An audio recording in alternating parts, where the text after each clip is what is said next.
Hey there, I'm Lee Ullman here with some big news from the National Young Farmers Coalition. We're partnering with Heritage Radio Network on a special season of The Farm Report. It's all about what's happening with the Farm Bill and how it impacts farmers and eaters. I am growing diversified vegetables on land that's been in our family for 150 years. And so with the pandemic, gentrification, property values going up, we had to sell the land and we lost it. Join us as we uncover the untold stories behind this massive piece of legislation that shapes how we grow our food, what we eat, and so much more. The problems we have had, those are things that come from earlier Farm Bill and USDA policy, right? Like Earl Butz, get big or get out. You know, it's my responsibility to know not only what I'm eating, but then like how that all came to be. And realize like, wow, like this piece of legislation, all this money, like it's technically something that I support as a taxpayer. While Congress debates the next Farm Bill, this is not just an invitation to listen. It's a call to action. Be part of the conversation. Subscribe to the Farm Report on Heritage Radio Network, wherever you listen to podcasts. This piece was brought to you by Roberta's, robertaspizza.com.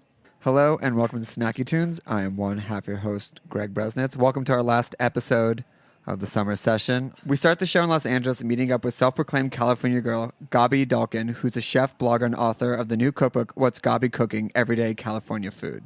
Then we come back to Brooklyn with active bird community whose new record, Amends, is coming out in September on Barsuk, who talks about the terrifying nature of putting yourself all out there in song.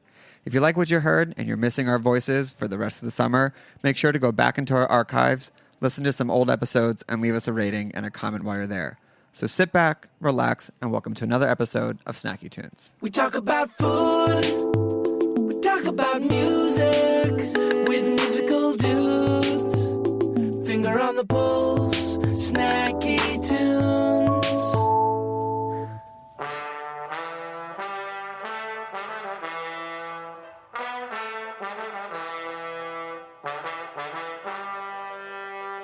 I don't know why I want this to be yours, just for you.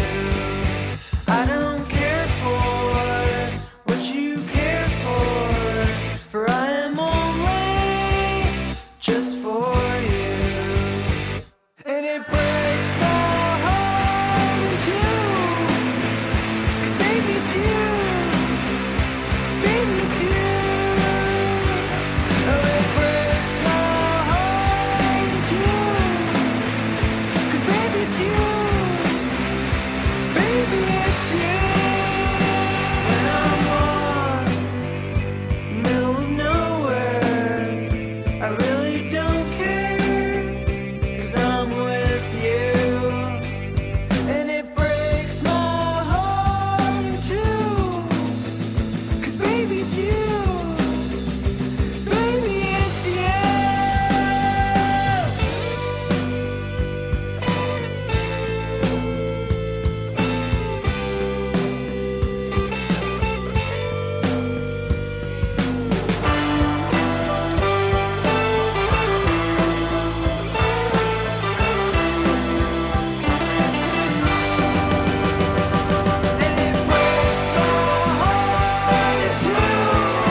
and welcome to Snacky Tunes. I'm one half your host, Darren Bresnitz.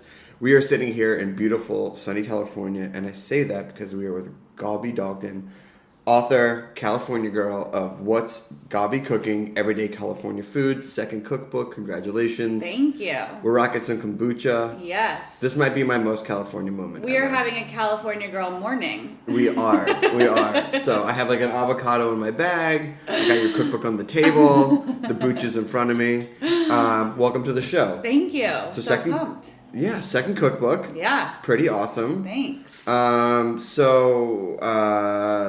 You're a California girl now, but you started back in the Southwest, correct? Yeah, I grew up in Tucson, Arizona, eating like all the Southwestern food and like heading down to Mexico every chance I could get.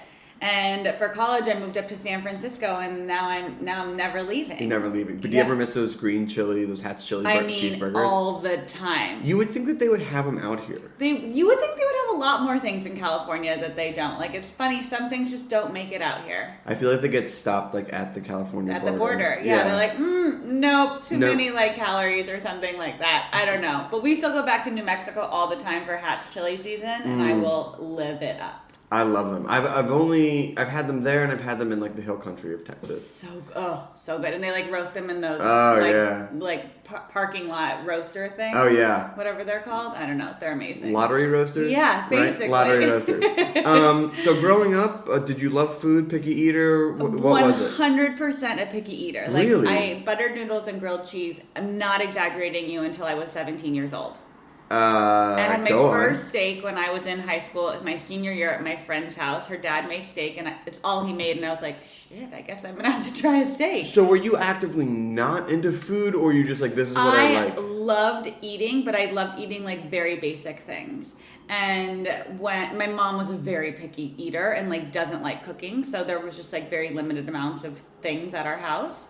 We like grew up eating those. Do you ever have those Costco double chocolate chip muffins that are really just cake in muffin form? Yes. We would have those for breakfast every day. I'd have like a grilled cheese for lunch and like some sort of pasta for dinner, or like chicken here and there. You know, some people find comfort in food in the routine of it. Yeah, and I still love I love like there's this one salad on my blog that I would eat every night if I could. Shout it out. Which one? It's avocado kale Caesar, and the dressing's made. It's basically like a hummus dressing. It's so good. Vegan? Yeah. But you could add salmon or chicken or steak or whatever you want to put on it. Whatever. Yeah, but it depends what part of California you're in. Yeah. Because if you add that, then you might get kicked out of that part of California. True. So you're not into food, but how did you eventually make your way into the food world? Yeah, so when I got to college, I was on the tennis team, and I started cooking for my team because it was my way of like sharing my love with everybody, and I only knew how to make chicken parmesan. I was gonna say, like, here, they're like, we love you, but we can't have butter noodles. Here's a grilled cheese again. No, I learned how to make chicken parmesan. I watched the Food Network at the time when it was still like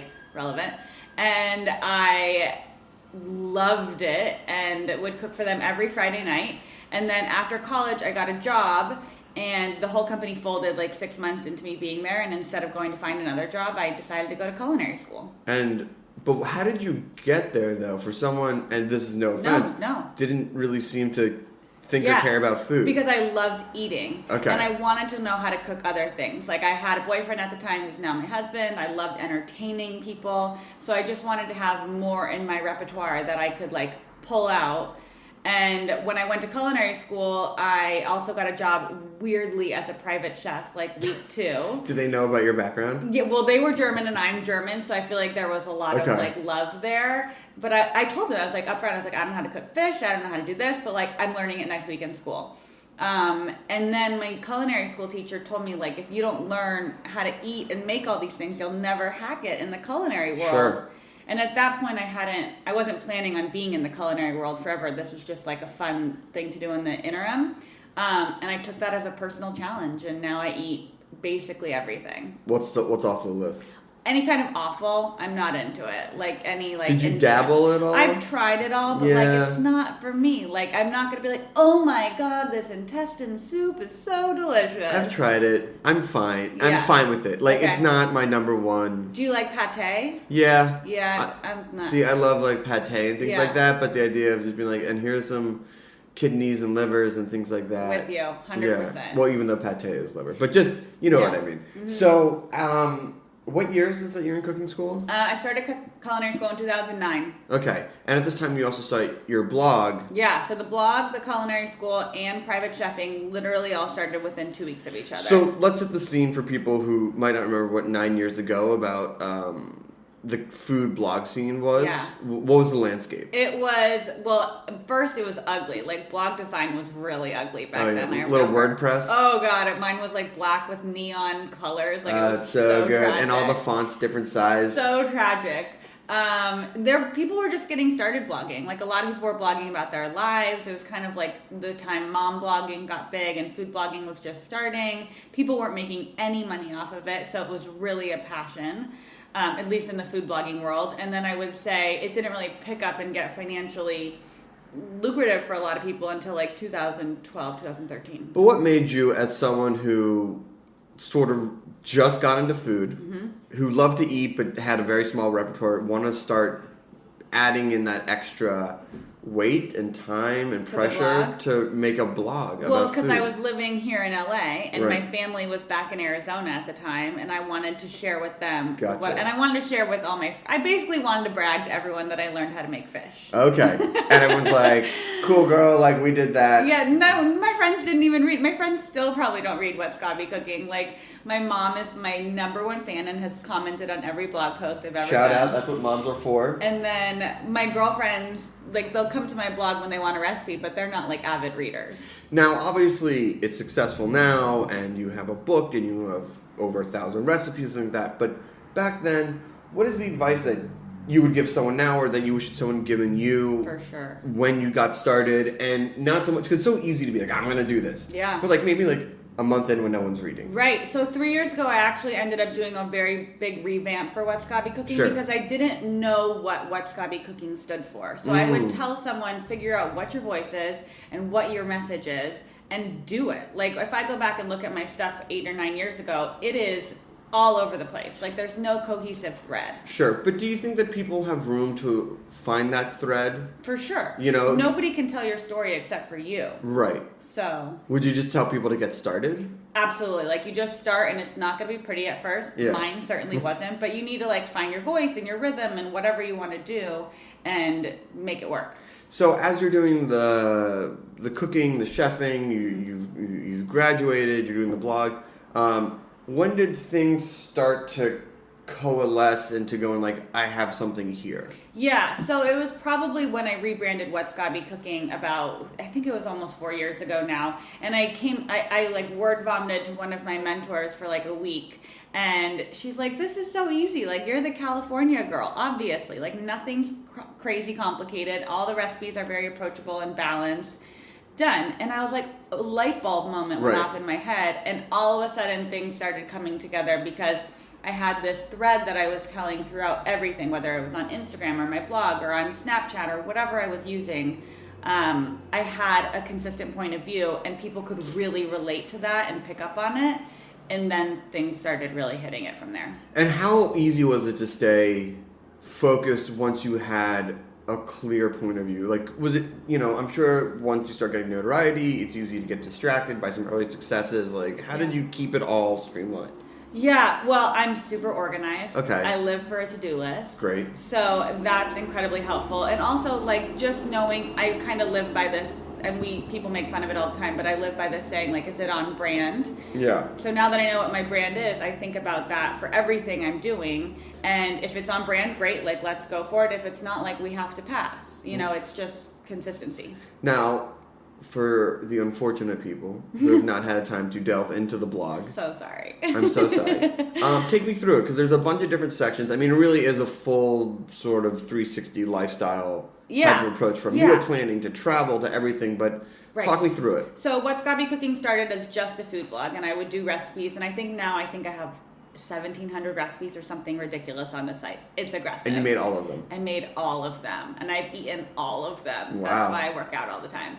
And then from there, my parents take us on this thing every year called Surprise Vacation, and it's a trip where we don't know where we're going, and we've been doing it since I was 9, and we get clues leading up to it.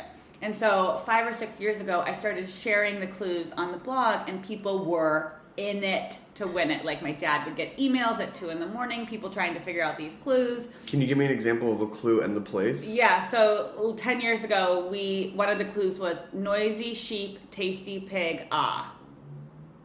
Okay. Noisy sheep says ba, a tasty pig is a ham, ah. Oh. We were going to the Bahamas. But, like, that's kind of an easy clue. They've gotten progressively harder and weirder as we've gotten older and smarter. So anyways, I started talking about surprise vacation, which led to me talking about more travel and doing guides to different cities. And then I started getting into entertaining.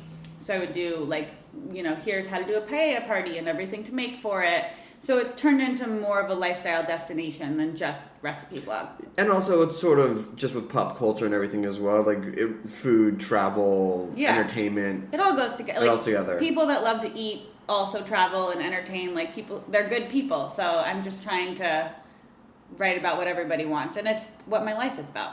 Awesome. Well, listen, we're gonna take a quick break. Okay. We're going to come back. We're going to talk about the first cookbook, which is probably the most California book ever, because it's literally dedicated to the avocado. Yeah. We have a song from the archives here on Snacky Tunes on heritageradionetwork.org.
Hello and welcome back to Snacky Tunes. We are sitting drinking our kombucha with Gabi Dalkin, author of What's Gabi Cooking, Everyday California Food, second book. Yeah. Number 2, but there was number 1. There was. Which was a book completely dedicated to the avocado. Yeah. And it came out as a joke. Like, it came about as a joke. Well, it's titled Absolutely Avocado. Yeah. Did it come out of the website? Did it come out of the blog? So back in the day, this was like 7 years ago when I signed the deal. It was when people were really still talking on Twitter, like having full conversations with other people and connecting and like making really whatever. It was fun. It was what Instagram is now. And I was known as the food blogger who was obsessed with avocados. Yeah. So I was having dinner with this editor in New York, and he's like, I'm really trying to figure out the next generation of authors and what they want to write about. What would you write about? I was like totally joking, and I was a little tipsy, and I was like, avocados, duh. Right, of course. And he was like, that's a great idea. That's a great idea. And then he bought it, and I was like, oh crap, I got to come up with 80 avocado recipes now. So I did, and my husband developed an allergy to them for a hot second, and now we're back in the game. So I'm sure that there's like a base 20 or 25 that come to mind easy. Right. And then maybe the next 30 are like, okay, it's a stretch. But what were those last They're like pushing 25 like avocado ice cream. Sure. Avocado banana bread. Any of the desserts basically are Sure. a real stretch. They're good, but like, I don't know, now looking back at it, if I'm going to have a chocolate chip cookie, I want it with butter. I don't want it with avocado. No. So the desserts were a little bit of a stretch, but the rest of them, like, they're great. There's salads, there's appetizers, there are main courses. There's a little bit of everything for everyone in the book. I mean, that's Like, a lot of avocado. It's a lot of avocado. And so during this time, this was still sort of a side hustle, right? Very much a side hustle. I was still private chefing at the time every day, like 9 a.m. to 3 p.m. So I would go private chef, I'd come home, I'd recipe test, I'd write the blog at like 10 o'clock at night. I wasn't sleeping. When did you decide to go full-time? When the first book came out. Okay. So that's when I was going on a very abbreviated book tour. Sure. And I was like, I can't just leave my clients that I private chef for like high and dry. I think I need to step away so they can find someone to take over full time. And if I'm going to make a go at making What's Gabi Cooking my full-time gig, this is my moment. Now, how did you take that leap? Did you start working with brands? Was there enough money from the book? Were you getting ads on the website? Because it's like, it's one thing to have the blog. Yeah. And it's one thing to cut the safety net of a job. How did you pull that ripcord? The blog was making a decent amount of money at the time. I was making money off of ads. I was doing like very small brand integrations for like a couple $100. And how would that work? Would some brand just come to you? Come straight to me. I'd negotiate it. I wouldn't even negotiate it. I would take whatever they offered me.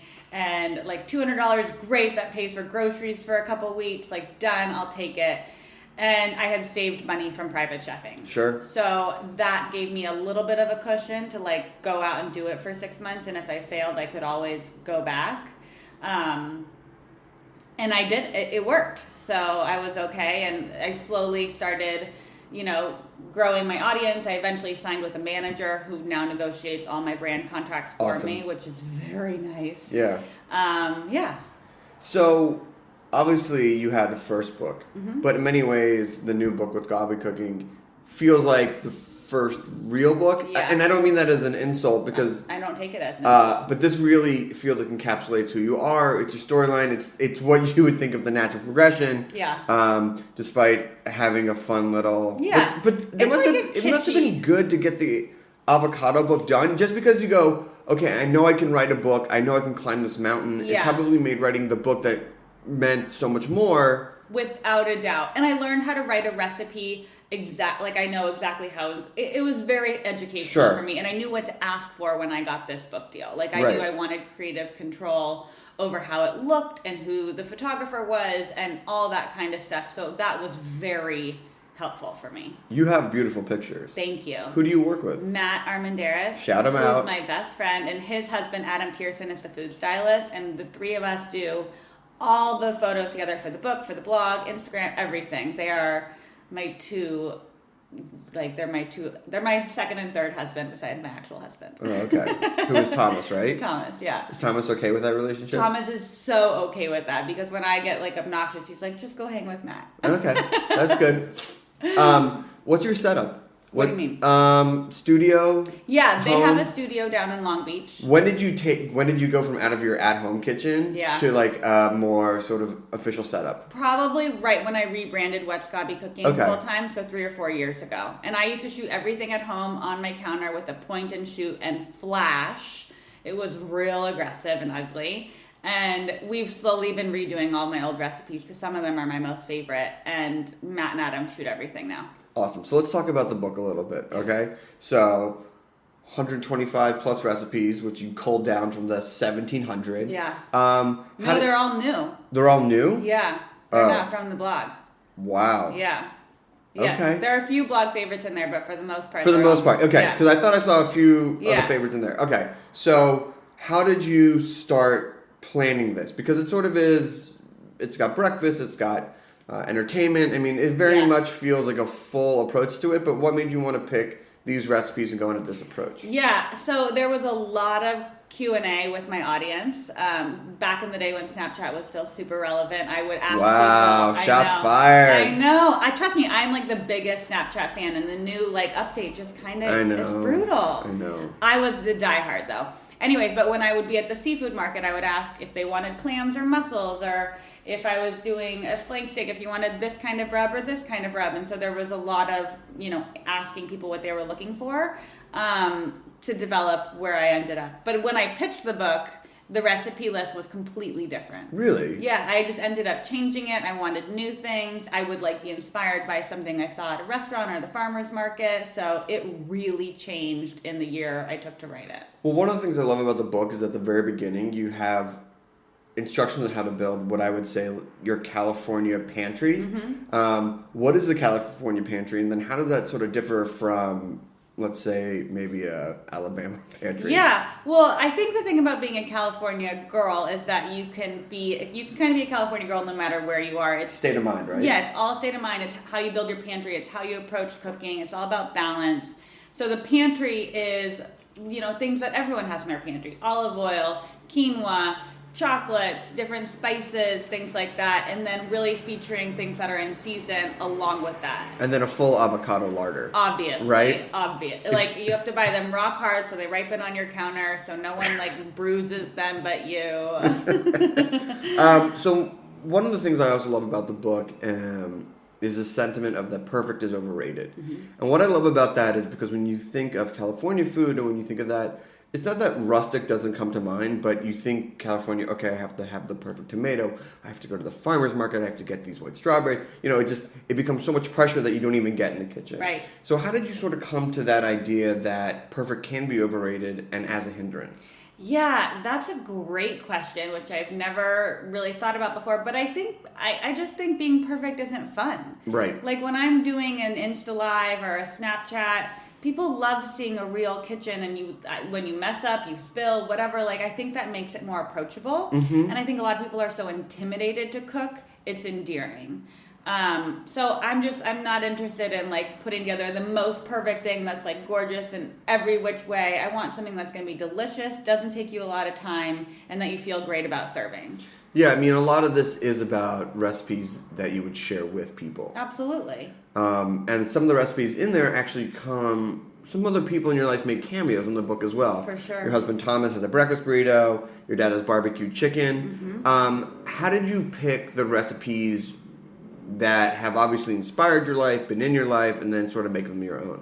Yeah, so my dad's barbecue chicken, my mom has a cucumber salad in the book. These are things we grew up eating. Yeah. There's a taco scallop bake that my mom used to make, and it was just taco seasoning, taco meat, cheese, done. Right. And so I've put my California spin on it and made my own taco seasoning, or added some tomatoes, done a different spice rub, and made it into my own. And how have people felt when they see their recipes? They love it. Yeah. Yeah, they're so pumped. I mean, my mom is thrilled. She doesn't even love cooking, but she has 3 recipes in the book or something. She feels great. Does anyone ever be forget that you've zhuzhed their version up and been yeah, that's as good as I made it, and you're like, no, it's not. No, it's not. Yeah, yeah. My dad. There's another recipe in the book for my dad. It's a beer bread, and it's just that beer bread looks awesome. It's so good, but he makes just a very simple beer bread, and I'm I want pepper jack and bacon and scallions and jalapenos and all these things in it. And he's like, yeah, that's really good. That's a great idea. I'm like, you should make it like this. Take it and run. Beer bread is something of our parents. My mom makes a killer beer bread. So good. I know. Slather some butter on it, a little salt. I feel like it's not well known. Let's bring it back. Yeah. Well, I mean, you do have a whole section of the book devoted to carbs. Yes. Which, again, not what you'd expect from California. What made you want to put it's literally, it's not one or two it's bread things here. It's a whole carb section.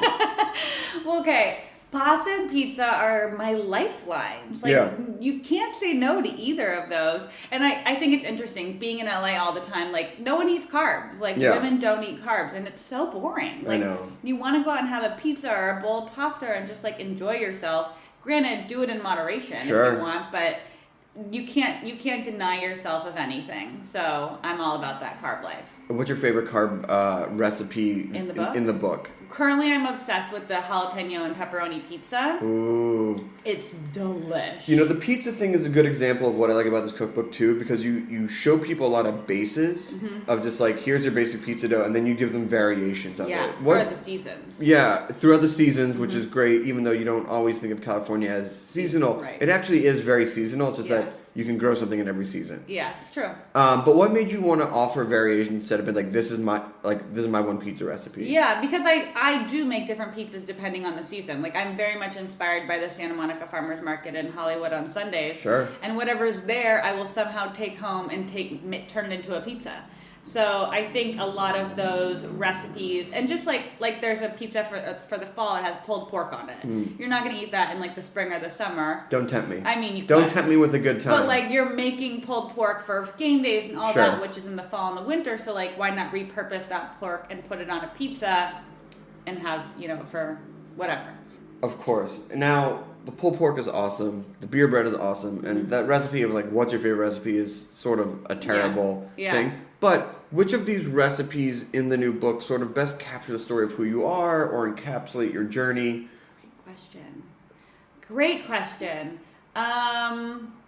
Man, it's so hard to pick a favorite. I would say that some of the salads are really near and dear to my heart because I think so often people don't like salad because they just make boring salads. Sure. But they can be really entertaining and vibrant and colorful and have so many different textures.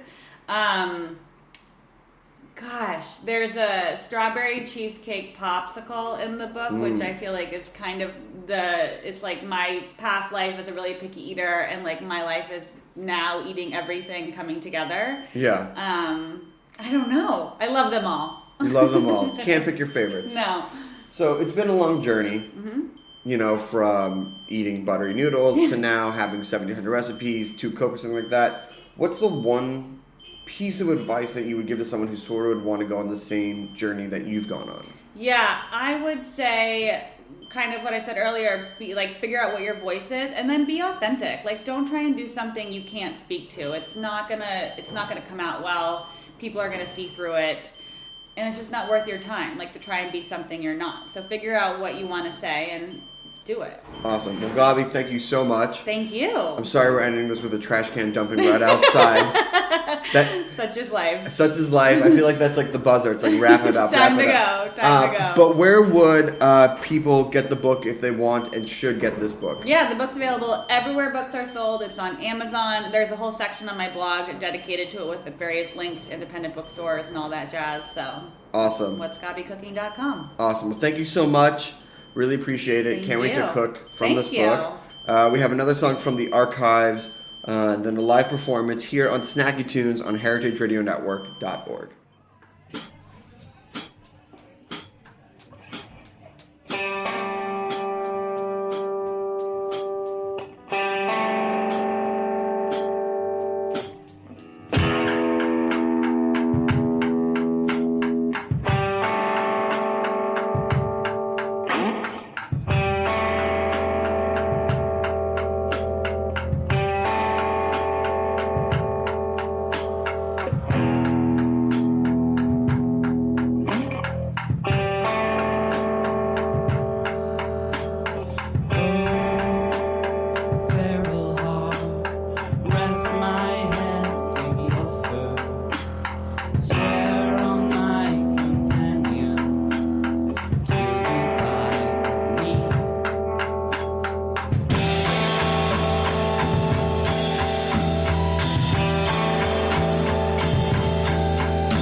My name is Brandon Boy, co-owner of Roberta's, a super duper awesome place.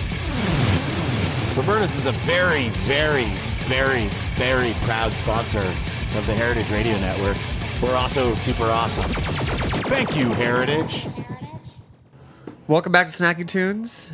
We have Active Bird community here in studio. Hello, boys. How's it going? Hey. You want to go around the shipping container, introduce yourselves? Sure. I'm Tom. I'm Andrew. Hey, it's Quinn and Zach. Well, Okay. share a mic, share a voice, I guess. You guys grew up together. Yes, we did. Hastings on Hudson, which is a great town name. Does anyone ever abbreviate it, like HOH? Oh, yeah. You better believe it. Yeah. Yeah, like what's the use it in a sentence for me.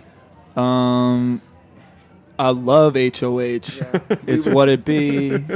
I'll die for that town. Has anyone said that? Probably. Yeah. And like a lyric. Oh, yeah. Or an A affirmation. lot of good rap groups come from Really? that. No, not really. Oh, okay. You all met when you were super young in middle school. How old were you, and how old are you now? We're all like 24, I think, right? And how old were you when you met? Like second grade, a long time ago. Yeah. We started the band when we were 11, but we knew each other, when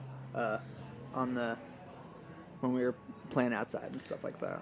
Were you all playing music at the same time, or were you able to guide someone's like, well, we've already got vocals and guitar, so we're going to really need you on drums, or we're going to need you on rhythm? I think I started taking guitar lessons when I was in 4th grade, and then our previous drummer, Quinn, joined the band like a couple years ago, so we didn't grow up together. Yeah. He's an outlier. He's not part of the original core group. But still from HOH? No, not even. No. No, I'm from Fotown, Phoenix, AZ, Valley of the Sun. Yeah. So he's not as important as the rest of us, but we met. I don't know. Is there a deep shame? This is actually just an intervent. Is there a deep shame? It's okay. You're in a safe space. No, I feel very these people empower me. They lift me up, and they Put you down. They put me down. Sometimes they put me down. I mean, More often than not, for a band that writes about relationships and people, I should hope so. Yeah. Yes. I should hope so. There's always a yin-yang to everything that we do. Yes. So you formed. There was an original foursome, but 3 of you stuck together. And same Right. band name, same everything from Yep. 11 till now. Mm-hmm. How has it evolved? Oh, how has it evolved? I think starting at a young age, you don't really have any opinions on music when you're that little. Like, you don't know what it is, so you just kind of go off of, like, I want to play rock music because that's loud and, like, you can yell and, like, do whatever you want. So our taste kind of developed through the band, I think. I think through writing music, we kind of figured out the kind of music that we like. So in that sense, I think there was an evolution in our sound. We didn't kind of, if we started, 2 years ago, I think it'd be like, let's make this like indie rock band that sounds like X, Y, or Z, and like I love this music. It would be a lot more, I think, premeditated and conscious of itself. But I think it evolved through just us experimenting a lot with each other and our own tastes. Well, it's interesting. When people form bands in their mid to late 20s, they're all coming from different experiences, different tastes and everything. Yeah. I mean, it's pretty collective. You start at 11, you're probably all spending your time together. Yeah. Has there been any influences that you can call that one person has brought in at the other, or has it been almost this communal brotherhood, shared experience where you're all discovering things at the same time and coming from the same focus point? I think we discovered a lot of things at the same time, but there were also things that I think each individual bandmate like brought in, probably from like our parents or like older siblings or something like that. Oh, what were the parents and older siblings' influences? All right, I'll go first. My dad loves like new wave and loves the Pixies. So the first show he took me to was like a Pixie show at Jones Beach when I was in 5th grade. And I got this shirt of Black Francis, kind of like naked, hunched over. And it looks like he's either holding like his dick or he's giving a thumbs up, and it's unclear. And I wore that. Probably both. To school, yeah. Probably both. When I was in 5th grade, and it made my teacher uncomfortable, but no one told me to take it off. But so I don't know. I don't know if that's an influence for our band, but I definitely a musical. Definitely the shirt was. I remember it. You remember that shirt, right? Oh, of course, classic. My dad was super into like classic rock, so like the Doors, the Beatles, Bob Dylan. Standards at this point, but classics. At a young age, I just didn't get it at all, and I liked whatever bullshit I was listening to on YouTube. But then in high school, I was like, okay, this is fucking amazing. Like an epiphany moment. Yeah, which was cool. I remember like being 16 and being like, Led Zeppelin 1 is amazing. You know what I mean? Like I'm You're so like, happy. Guys. Yeah. Paul and John. Yeah, no, that exactly. could be us. Yeah. So, Dad, you were right. Yeah, pretty much. My dad raised me on the Grateful Dead. Major Deadhead. We saw John Mayer rip it with the Dead just a couple months ago at Citi Field. How does he feel about John Mayer stepping in? I think John Mayer's really good. Honestly, John, if you're listening, I'm a huge fan. Really, he's an amazing performer.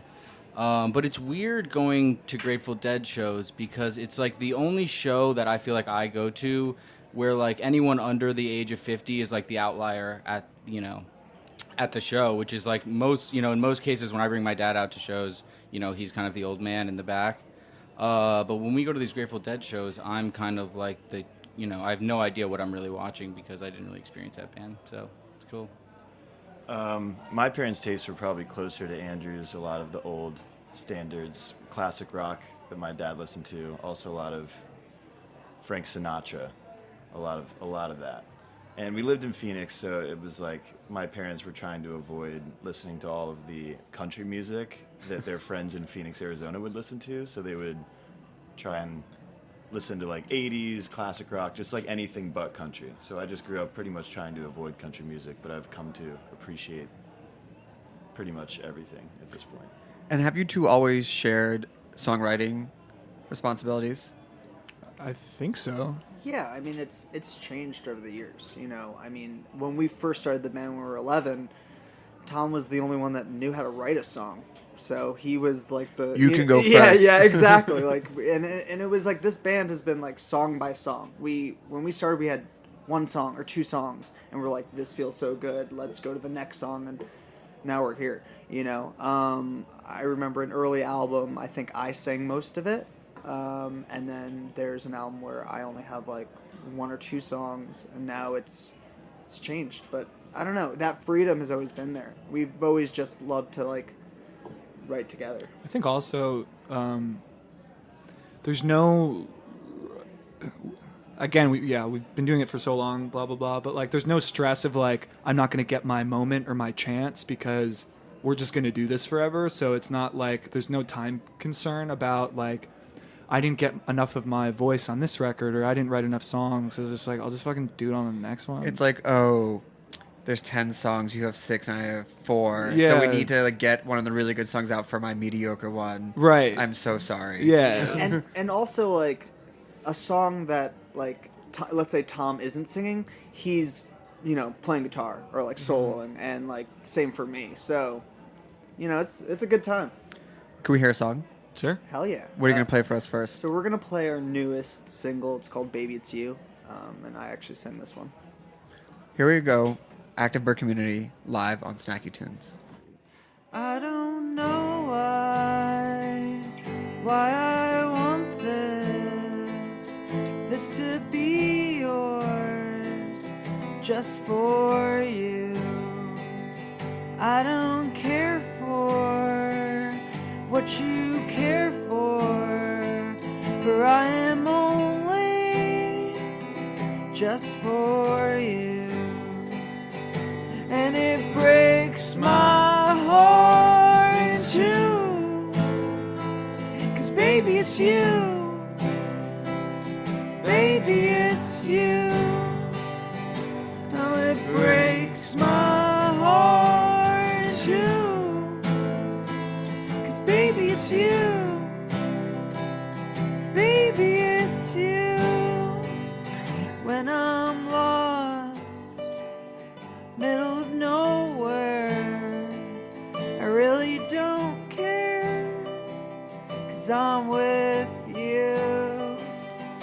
And it breaks my heart too, 'cause baby it's you, baby it's you.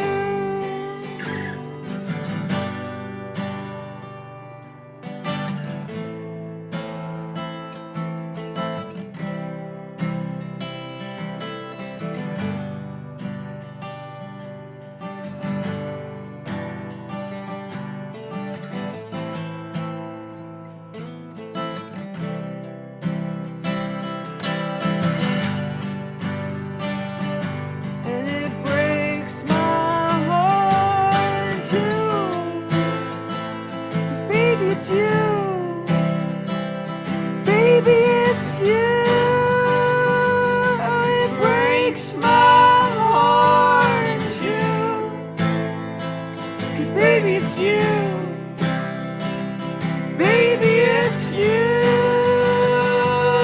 It breaks my heart, it's you. 'Cause baby, it's you. Baby, it's you. It breaks my heart in two. 'Cause baby, it's you. Baby, it's you.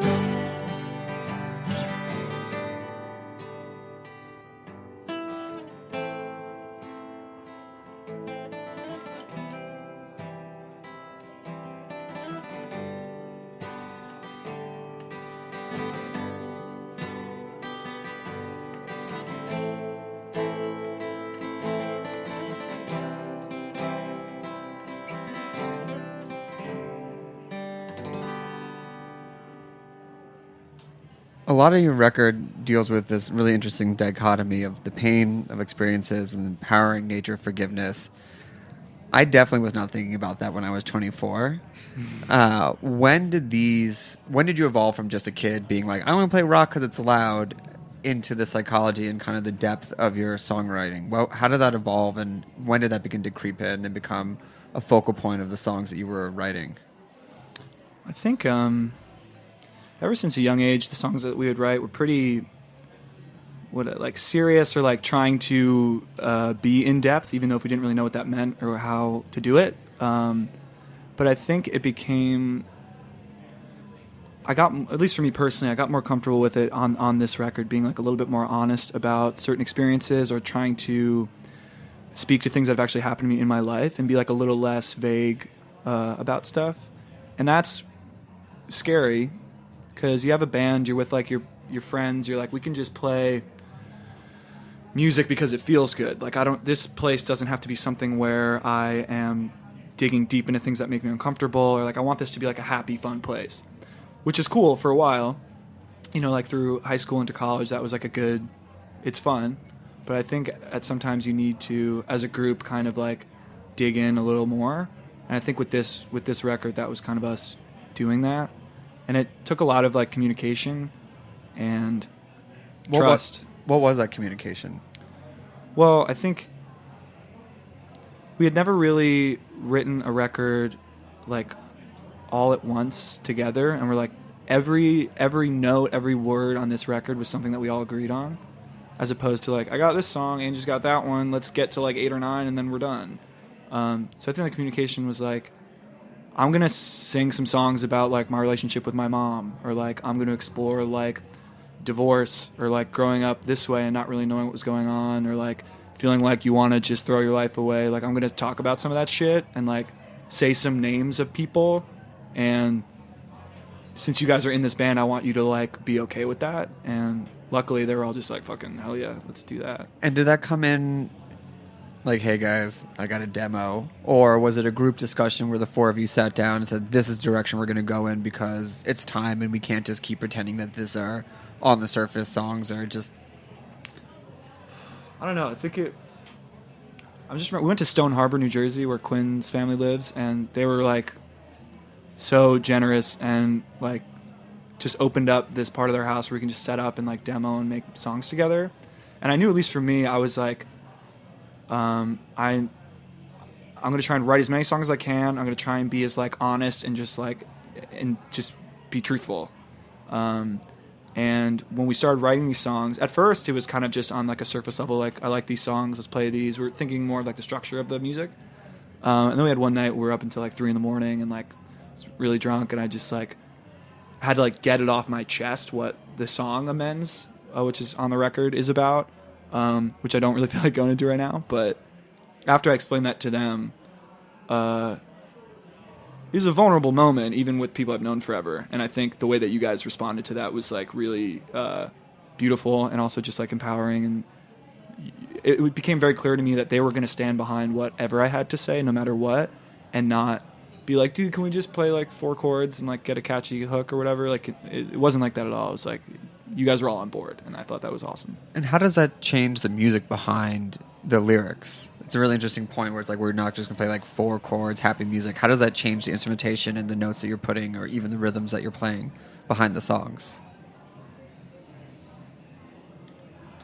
I think for us, especially with our songwriting, we've never felt this pressure to like actually, write something with a theme that connects and has this whole message behind it. We've always just kind of, especially, the 3 of us who've been together for so long, have shared these experiences. And so when Tom brings something to the table, obviously we support him with everything he does, but, there is some level of understanding that comes with growing up with someone and wanting to support them. And in terms of, the instrumentation, I think a lot of the songs that get brought to the practice space or wherever we are, we all kind of work together to turn them into what they end up being. And we all kind of, work together. And I think, when Quinn joined the band, that was a huge step in a new direction for us in terms of how we were composing our songs and, the direction we wanted to go in, especially with this album.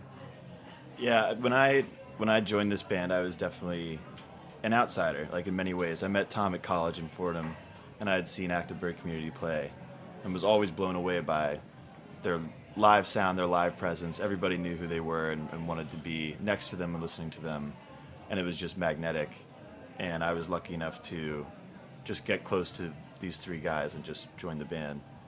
But I think that the lyrics on Amends are the most personal lyrics to date for this band.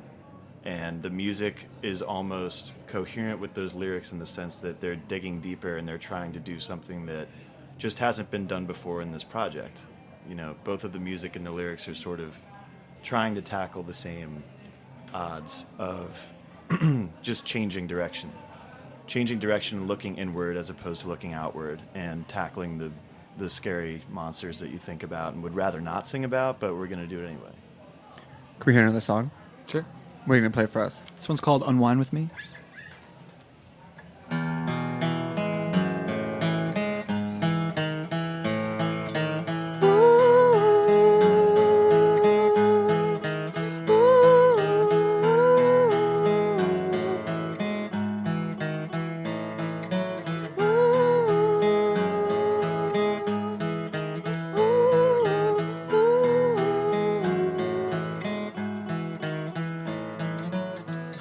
What's the quota this month? How many lives will you disrupt? Let's keep it to 1 and say it's enough. And you don't have to be the one who's choking all you used to know.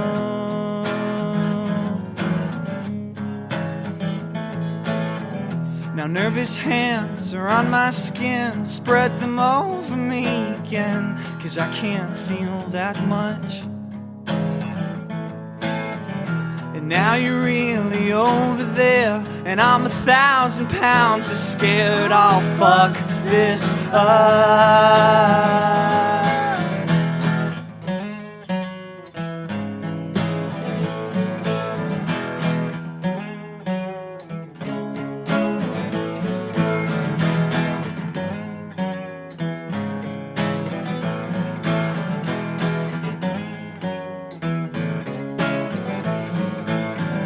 You said it once, you said it twice, I don't need your advice. I'm unraveling everything.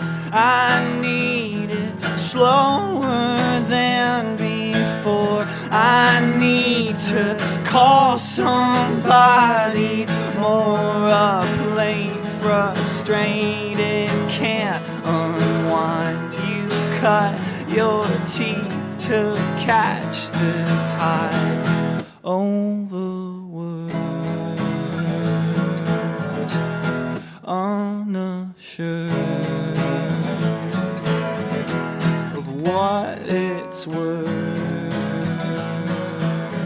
Want something more to say. You know you can't. You know you can't unwind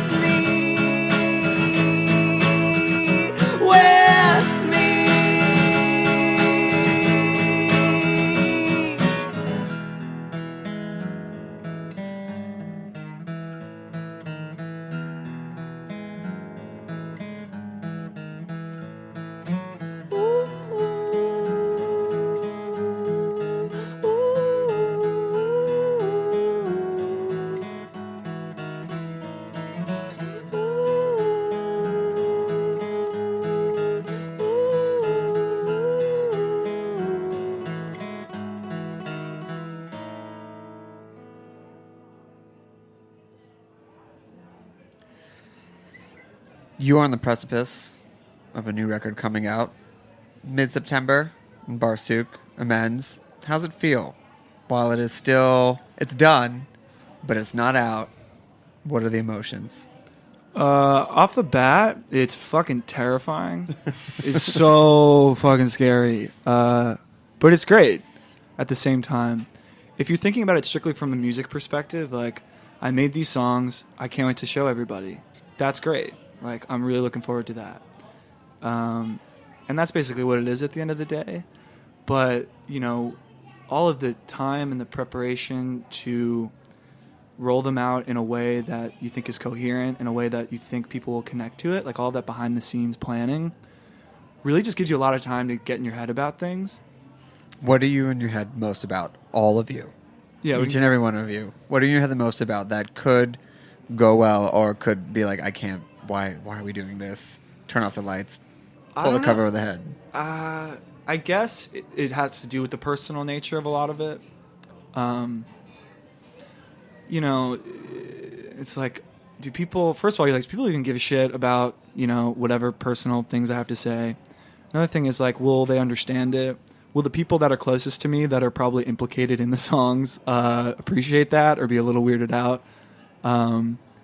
Just kind of like, how is this going to come off? And again, that's like my gut feeling. That's like on the surface how I feel. But at the end of the day, we realize that this is about something that we've been doing for so long. So that feeling quickly goes away because, like I said before, every decision we made was agreed on. We didn't leave that studio being like, fuck, like, we should have done this. Like, hopefully no one will notice that. Or, like, we left feeling really confident, and I still feel confident in that way. Yeah, what about you? Yeah, I'm just... I'm excited for people to hear it and to connect with it. I think, my favorite part about songwriting is hoping that it will help somebody on the other side.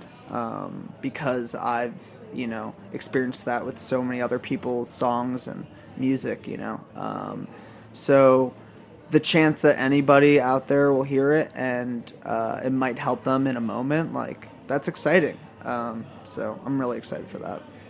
Feeling good about it.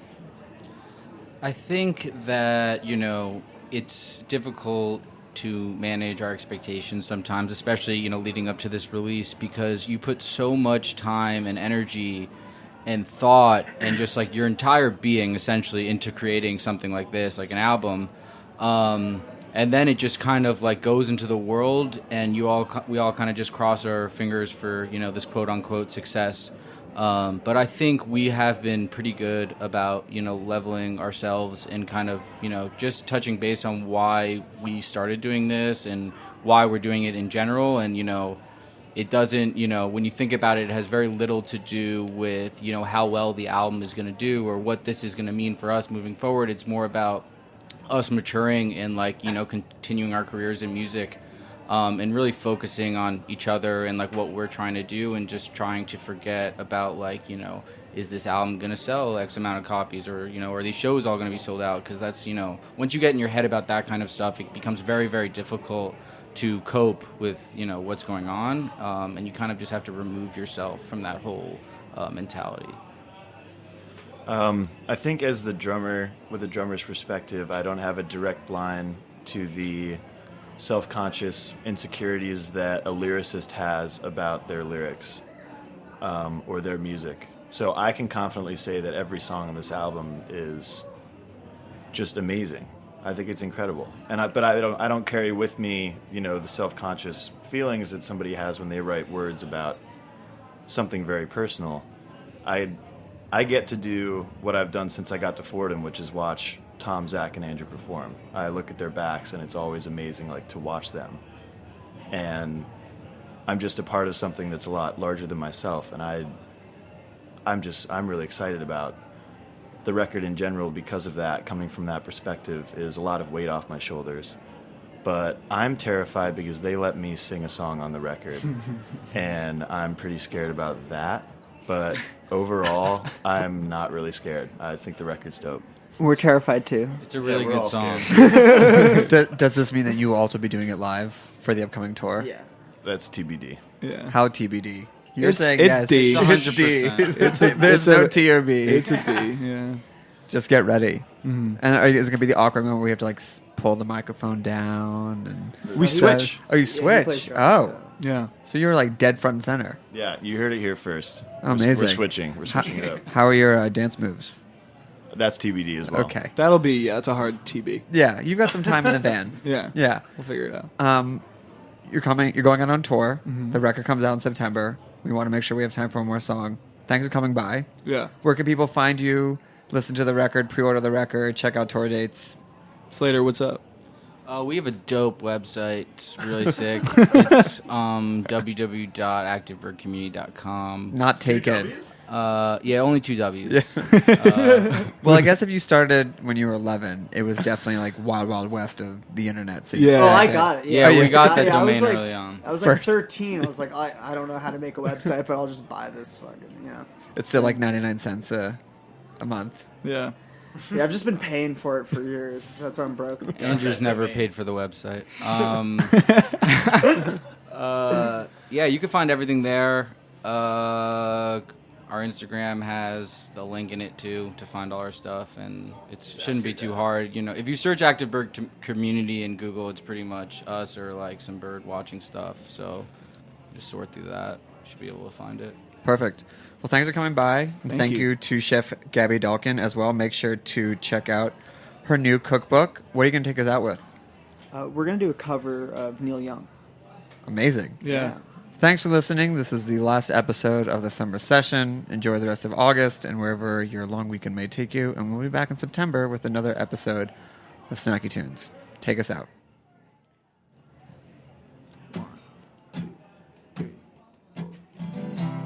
Baby, mellow my mind. Make me feel like a schoolboy on good time, juggling nickels and dimes, satisfied with the fish on the line. I've been down the road and I've come back on some whistle on a railroad track.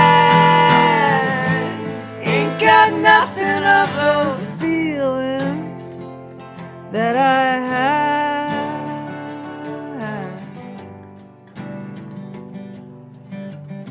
Something so hard to find, a situation that can casualize your mind.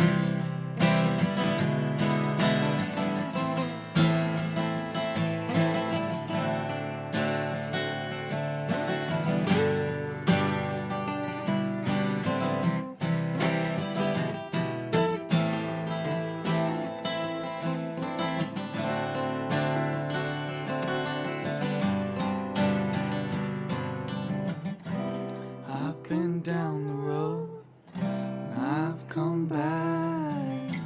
Lonesome whistle on a railroad track. Ain't got nothing of those feelings that I had.